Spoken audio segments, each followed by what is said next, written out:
میرے ساتھ اتنے عرصے سے پولیٹیشین ہے. میں سمجھتا ہوں ایاز صادق کو بھی یہ اپنے الفاظ واپس لینے چاہیے کہ میرے الفاظ چیمہ صاحب کی طرف جاتے ہیں. یہ گریسفل دکھانا چاہیے. جی چیمہ صاحب کہ کارکردگی کے حوالے سے ہمارے ملک کی تاریخ کی یہ موجودہ حکومت بدترین حکومت ہے. آپ اندازہ کر لیں کہ جو مہنگائی نے جو صورتحال کر دی ہے عوام کے لیے، عوام کا جینا مشکل ہو گیا ہے. مہنگائی کے ریکارڈ دیکھیں، لاقانونیت کے ریکارڈ، بے روزگاری کے ریکارڈ، اپنی کرنسی کو بے قدر کرنے کے ریکارڈ، یو ٹرن کے ریکارڈ. اب حالت یہ ہے دیکھیں کہ عوام کا چونکہ جینا مشکل ہو گیا ہے، ان کے پاس کوئی جواب نہیں ہے، کوئی یہ پرفارمنس چونکہ بالکل یہ صفر ہے. حالت یہ ہے کہ جب ان سے پوچھیں کہ بھائی یہ دیکھیں کہ یہ بجلی کی قیمت اتنی ہو گئی ہے، ان کا جواب ایک ہی ہوتا ہے کہ نہیں چھوڑیں گے، جیل میں ڈالیں گے. بھائی گیس کی قیمت بڑھ گئی ہے، ہم یہ ہے کہ کسی ڈاکو کو نہیں چھوڑیں گے. بھائی یہ دیکھیں یہ کہ ڈالر کہاں سے کہاں چلا گیا ہے، ہم یہ ہے کہ دیکھیں اب یہ کہ آئندہ کس کو پسینہ آئے گا.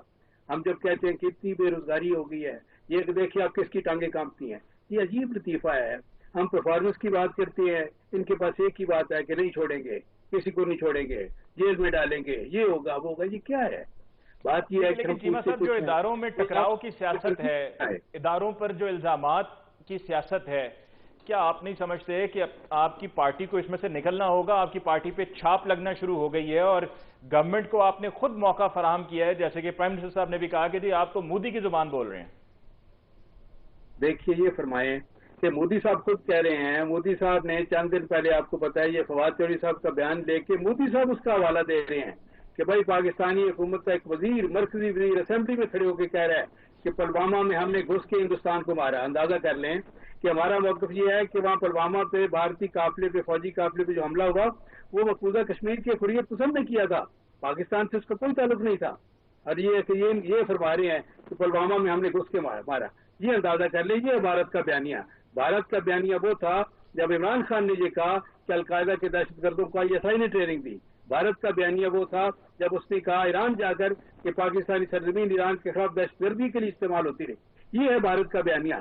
اس سے ملک بدنام ہوتا ہے. جو قومی ادارے ہیں ہمارے، عسکری ادارے ہیں، باقی قومی ادارے ہیں، ان کو یہ بدنام کرنے کی سازش ہے. دیکھیں بات یہ ہے کہ یہ جو ایاز صادق صاحب نے کہا ہے کہ ٹانگیں کانپ رہی تھی شاہ محمود قریشی کی، انہوں نے آرمی چیف کی بات نہیں کی. انہوں نے پہلی بات تو یہ ہے کہ پاکستان میں کسی شخص کی ہندوستان کے ڈر اور خوف کی وجہ سے ٹانگیں نہیں کانپتی. علی ممتاز صاحب یہ بات میری یاد رکھیں کہ 22 کروڑ عوام جو ہیں ان میں اللہ تعالیٰ کے فضل و کرم سے ہندوستان کے حوالے سے وہ جوش و جذبہ ہے، وہ خود اعتمادی ہے کہ کسی پاکستانی کی ہندوستان کے ڈر و خوف کی وجہ سے ٹانگیں نہیں کانپتی. شاہ محمود قریشی کی ٹانگیں کانپنے کا جو معاملہ ہے وہ یہ ہے کہ چونکہ یہ خود آئے نہیں لائے گئے ہیں، کمزور سی بیساکھیوں کے سہارے کھڑے ہیں، وہ خود اعتمادی ان میں نہیں ہے جو عوام کی تائید و حمایت کے ساتھ پیدا ہوتی ہے. اس وجہ سے ان کی ویسی ٹانگیں کامتی رہتی ہیں، ہر وقت ہی کامتی رہتی ہیں. ہندوستانی ڈر و خوف کی وجہ سے نہیں، ویسی کامتی رہتی جو کہ عوام کی تائید و حمایت سے یہ محروم ہے. اصل بات یہ ہے. لیکن جو قومی اداروں کو بدنام کرنے والا کام ہے وہ تو یہ ہے کہ یہ عمران خان صاحب اور ان کے جو وزراء ہیں وہ یہ ہے کہ جو کچھ وہ کر رہے ہیں آپ کے سامنے ہے. ٹھیک. عامر حسن صاحب، اداروں کو بیچ میں سے کیا نکالنے دینا چاہیے؟ سیاسی اختلافات چلتے رہتے ہیں، ہر دور میں رہے ہیں. PMLN پیپلز پارٹی کے بھی شدید ترین اختلافات رہے ہیں، تو اداروں کو کم از کم بیچ میں نہیں لانا چاہیے کیونکہ وہ ہمارا وقار ہیں اور ہم اپنا سکور سیٹل کرنے کے لیے، جس طرح آپ نے کہا جی مہنگائی، بے روزگاری، نوکریاں نہیں دی، مکان نہیں دیے، وہ تمام جگہیں باتیں اپنی جگہ درست ہیں، لیکن اداروں کو تو اس میں سے علیحدہ رکھا جائے. جی بلا شبہ، لیکن پہلے ذرا اداروں کے بارے میں بھی بات کر لیں کہ ادارے ہے کون سے. کانسٹیٹیوشن جو ادارے بتاتا ہے، پہلا سب سے معتبر ادارہ پارلیمان ہے.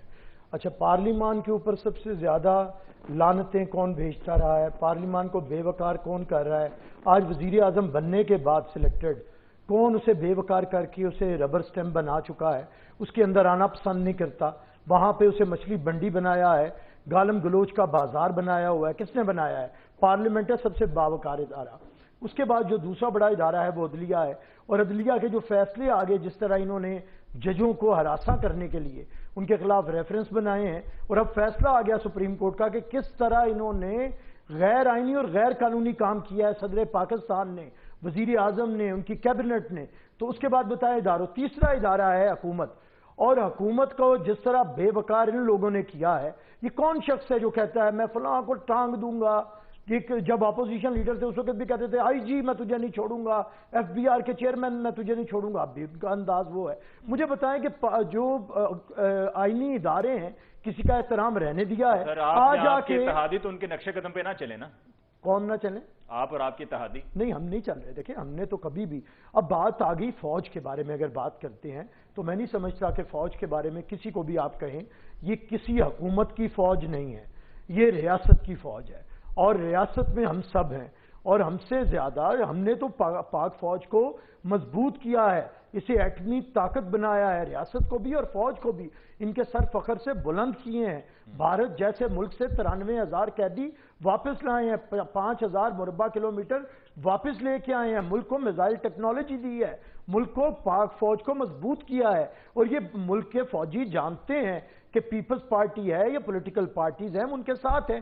اب اگر آپ سیاست کے اندر کوئی شخصیات عمل دخل رکھتی ہیں تو جو سیاست میں آئے گا، اور کون لاتا ہے؟ اب مجھے بتائیں جی بی کا آج جا کے عمران خان نے چیئرمین بلاول بھٹو کے بعد، کیونکہ ہمارے تو منشور میں لکھا ہوا ہے اب 2018 کے منشور میں کہ ہم گلگت بلتستان کو پاکستان کا ایک صوبہ بنائیں گے، یہ ہمارے ان کے منشور میں تو نہیں لکھا، ان کے منشور میں تو تھا ہم نے 100 دن کے اندر ساؤتھ پنجاب کا صوبہ بنانا ہے، 2.5 سال گزر گئے کچھ نہیں ہوا۔ اب جو پریشر کریٹ ہوا ہے بلاول صاحب کی وجہ سے، لاکھوں لوگ ایک تحریک بن گئی ہے گلگت بلتستان کے اندر، تو وزیر اعظم کو جا کے ادھر بھونڈا سا بغیر تیاری کے ادھر بات کرنی ہو جائے گا ویسے؟ دیکھیں ہونا چاہیے، لیکن یہ طریقہ نہیں ہے پرائم منسٹر کا۔ ایک تو ان کا اختیار نہیں تھا ادھر جا کے بات کرنا، اور دوسرا اس طریقے سے بات۔ دوسری پہ جو ضروری بات کی کہ فوج کو لاتا کون ہے، کون لے کے آ رہا ہے فوج کو، کون بار بار جتنا نقصان فواد چودھری کی سٹیٹمنٹ سے پاکستان کو پہنچا ہے اس حکومت میں، یہ تو ایسے نکمے ہیں کہ فیٹف میں ہم گرے لسٹ میں اس میں ایک دوسرے کو مبارکباد دے رہے ہیں۔ یہ ان سے نکمی حکومت آپ نے پاکستان کے اندر کبھی دیکھی ہے؟ اور انہوں نے اتنی باتیں کی، قانون بنائے، اسمبلی کو ربر سٹیمپ بنایا، اور فیٹف والا معاملہ ان سے حل نہیں ہو سکا۔ فوج کو کون لے کے آتا ہے؟ کون روز یہ راگ الاپتا ہے کہ ہم ایک پیج پہ ہیں؟ بھئی تم کون ہوتے ہو ایک پیج والے؟ ملک ایک پیج سے نہیں چلتے، ملک چلتے ہیں ایک کتاب پہ جسے آئین پاکستان کہتے ہیں۔ یہ کون ہے روز یہ تماشا لگاتا ہے ہم ایک پیج پہ، ہم ایک پیج پہ ہیں؟ بھائی ریاست کے تمام ادارے ایک پیج پہ ہونے چاہیے، فوج سب کی ہے، اس پہ ٹھیکیداری نہ کریں۔ آپ کو اگر چند شخصیات نے سلیکٹ کر کے بٹھا دیا ہے تو یہ الزام آپ فوج کے اوپر لگانے کی کوشش نہ کریں، اور نہ آپ کوشش کریں کہ فوج آپ کو سپورٹ کرنے آئے گی۔ یہ چند شخصیات کا مسئلہ ہے، پہلے بھی بنا تھا، آج نہیں بنا، اس وقت بھی بنا تھا جب پیپلز پارٹی نے سب سے پہلے اٹھایا تھا، جب IGI بنی تھی، جب پیسے بٹے تھے، جب سپریم کورٹ نے کہا تھا، آخری بات جب سپریم کورٹ نے کہا تھا کہ الیکشن پہ ڈاکہ ڈلا ہے 1990 والے پہ، 1997 والے پہ، یہ فیصلے آ چکے ہیں، اور اب 2018 والا بھی جو الیکشن ہے اس پہ ڈاکہ آیا ہے۔ کلوزنگ کامنٹ یہ تو بات ہے۔ رمیش کمار صاحب، رمیش کمار صاحب آپ کو آواز آ رہی ہے؟ جی چلیں، نثار چیمہ صاحب آپ کی طرف آتا ہوں سر، کلوزنگ کامنٹ آپ کی طرف سے، اور اس پہ یہ بھی ذرا بیان کر دیجئے گا کہ گورنمنٹ کا یہ بھی کہنا ہے کہ جب آپ خود حکومت میں ہوتے ہیں اس وقت آپ کو کوئی اعتراض نہیں ہوتا۔ جی رمیش کمار صاحب۔ دیکھیں میں اتنا ایگزیکشن میں تو خیر بات کرتا نہیں ہوں، مگر بات سمپل میں یہ ہے کہ اگر الزام لگانے کے اوپر آئے تو شروع سے لے کے 18 سال مجھے بھی اسی پارلیمنٹ کے اندر ہوئے ہیں، میں ان ساری حکومتوں کو دیکھ چکا ہوں کہ کون کتنے پانی میں ہے، کون کتنے پانی میں نہیں ہے، مگر آج جو ملک کے حالات ہیں میں سمجھتا ہوں ان ملکی حالات کے اندر ہمیں یونٹی کی ضرورت ہے، ہمیں کم سے کم ایک دوسرے کے اوپر الزام سے تو سر یہی تو کہنا ہے کہ گورنمنٹ جو ہے وہ الزامات کا جواب الزامات سے، یا کوئی سٹیٹمنٹ ہوتی ہے تو پھر کاؤنٹر سٹیٹمنٹ دینے کے بجائے مل بیٹھیں، مطلب اس مسئلے کو حل کریں نا، یہ ہم کس طرح نکل پڑیں گے، اس کا کوئی نہ کوئی تو اس مسئلے کو سلجھانا ہے ہم نے۔ یہاں پہ فقدان ہے ریسیپروکل ریسپیکٹ کا۔ پہلے تو آپ ایک ٹھان لیں کہ بھئی ہم ایک ایسی کمیٹی بنا کے ہم مل کے اس ملک کو کرائسس سے نکالنے کے لیے ایک دوسرے کا پاؤں جو ہے نا وہ کارپیٹ نیچے سے کھینچنے کے لیے نہیں، مگر ہم ایک دوسرے کو ہیلپ کرنے کے لیے آ رہے ہیں اور ہم ملک کو کرائسس سے کیسے نکالتے ہیں۔ اس کے لیے کچھ شرائط ہر بندے کی ہوتی ہے، حکومت اپوزیشن کے ساتھ رکھے گی شرائط اور اپوزیشن گورنمنٹ کے ساتھ رکھے گی، اس میں کوئی بڑی بات نہیں ہے، رکھنی چاہیے، مگر آپ چیمہ صاحب جیسے بندے جو بہت ہیں سمجھدار ہیں، بہت آپ دیکھیں نا کتنے پیشنٹ کے ساتھ رہتے ہیں، یہیں اگر آپ لے کے آؤ 2-3 نون لیگ کے جو ایگریشن میں بات کرنے والے ہیں یا میری طرف سے پی ٹی آئی کی طرف سے جو ہمارے لوگ ہیں کچھ ایسے لے کے آئے تو یہیں آپ کے ٹی وی پروگرام میں جھگڑا ہو جائے گا. تو ان بندوں کو سلیکٹ کر کے آگے بنا کے جو ہے کمیٹی بنی. ٹھیک ہے چیمہ صاحب، closing comment from you sir. Mumtaz صاحب میری گزارش یہ ہے کہ دیکھیں ہمارے کچھ ادارے جو ہیں ہمارے لیے بڑے مقدس اور محترم ہیں. پارلیمنٹ کے علاوہ 2 ادارے عدلیہ اور فوج. کئی بار میں گزارش کرتا ہوں کہ عدلیہ محترم و مقدس ہے، فوج محترم مقدس ہونے کے ساتھ ساتھ ہمارا محبوب ادارہ بھی ہے. یہ قوم اس سے محبت کرتی ہے اور اس محبت کا تقاضا یہ ہے کہ اس کی غیر جانبداری کو کبھی متنازع نہ بنایا جائے. یہ اپنے آپ کو یہ کبھی امپریشن نہ ہو کہ یہ ادارہ جو ہے ہمارا محبوب ادارہ کسی پولیٹیکل پارٹی کے ساتھ بریکٹ ہو رہا ہے، یہ سیاسی جوڑ توڑ میں ملوث ہو رہا ہے. یہ ہے کہ اس کی غیر جانبداری کو کبھی یہ ہے کہ مشکوک اور متنازع نہ بنایا جائے. اور دیکھیں اصل بات یہ ہے کہ علی ممتاز صاحب سب سے غلطیاں ہوئی ہیں، سیاستدانوں سے بھی، عدلیہ سے بھی، فوج سے بھی. حل یہ ہے کہ سب اپنی خود احتسابی کریں، اپنی غلطیوں کا اعتراف کریں، ان سے سیکھیں اور آئندہ کے لیے تہیہ کریں کہ ہم نے وہ کردار ادا کرنا ہے جس کا تعین پاکستان کی آئین میں چیمہ صاحب، آپ کی اسی پازیٹیو میسج کے ساتھ ہم آج کے پروگرام کو کنکلوڈ کرتے ہیں. آپ کا بہت بہت شکریہ کہ آپ نے آج کے پروگرام کے لیے ہمیں جوائن کیا. رمیش کمار صاحب آپ کو بہت بہت شکریہ اور عامر حسن صاحب آپ کی بہت بہت شکریہ. ناظرین، مجھے علی ممتاز کو آج کے پروگرام سے دیجیے اجازت. اللہ نے کے بعد